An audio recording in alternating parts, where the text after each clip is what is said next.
Hey everybody, this is Noe with Walk with Yah Ministry.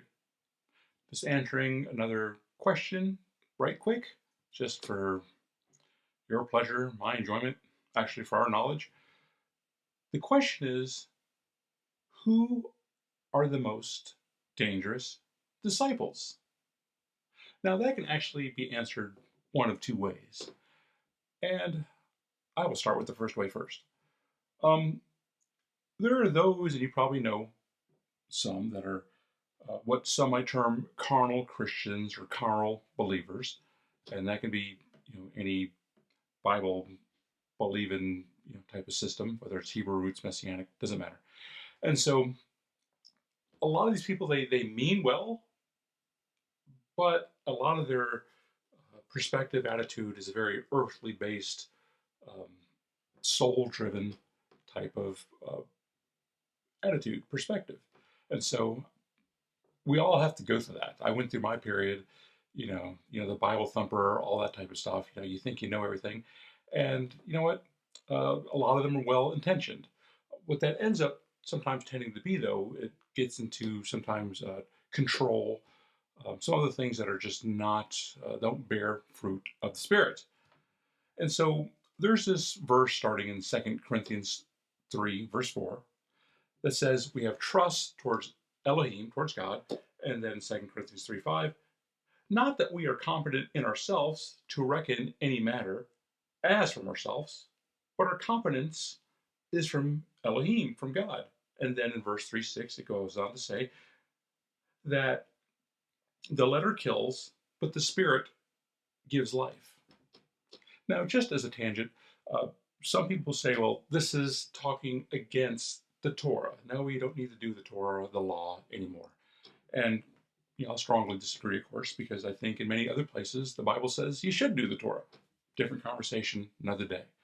But if we take that attitude to its logical conclusion, well, then I would be like, well, then should we believe anything that the Bible has to say? Because it was all written down, the apostles, the good news, the Tanakh, everything at some point in time. So again, it's not really the point of this conversation. Just wanted to say that.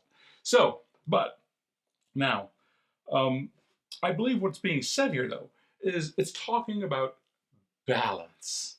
We have to find balance in all things. Now, I think what it's talking about is the traditions of men. And we see this referenced in the Bible many times, where Yeshua says, you honor the traditions of men more than you do the commands of Elohim. Now, that's not to say every earthly man-made tradition is a bad thing, but a lot of times it can override what what God said in His Word. So we kind of have to be careful, what we do and the traditions that we follow. Some traditions are good. There's some that I do follow. It's just you kind of have to know where they came from. So, because actually knowing and guarding the commands is what leads to life. And we see that Yeshua, Jesus, said this in Matthew 19:17. But if you wish to enter into life, guard the commands. But the question that's really being asked here, it's more than that. It's not just about entering into heaven, which of course is very, very important, but that's not the question. So if we look at Galatians 5:16, the Bible says, and I say, walk in the Spirit, and you shall not accomplish the lust of the flesh. And that's because the flesh and the Spirit are at war with one another. And so we have to learn how to walk in the Spirit. And that's a whole nother teaching. I'm not going to go there, but it's one that is vital. It's one that if you don't really know what that means, you probably need to search that out. Because in the Bible it says that those that are led by the Spirit are the sons of God. And so, but I want to get a little bit more specific in answering this question.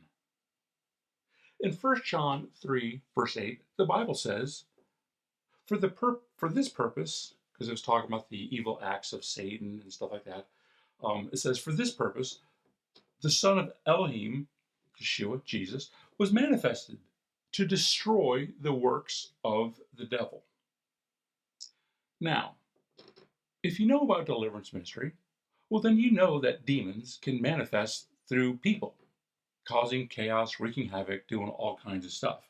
And so, probably pretty easy to believe that the opposite is true as well. And so, here's the question I want to pose to you. Are you allowing Yeshua, Jesus, to manifest in your life with his spiritual giftings, with the power, with his authority, destroying the works of the devil as you go? Are you becoming more like Yeshua, Jesus? And so, yes, there's even a bad side to, again, balance and everything. Sometimes carnal people can focus on the power of evangelism and they're like, look, I can do the stuff. It's all about me. So, again, there's balance and everything. But this is a vital question to ask yourself, to know about walking in the Spirit. Anyways, I pray that helped. If you have any questions or have any, about that you want to ask on this little segment or want to know about more about deliverance ministry, just go to www.walkwithyah.com. This is Noe, and maybe your miracle could be next.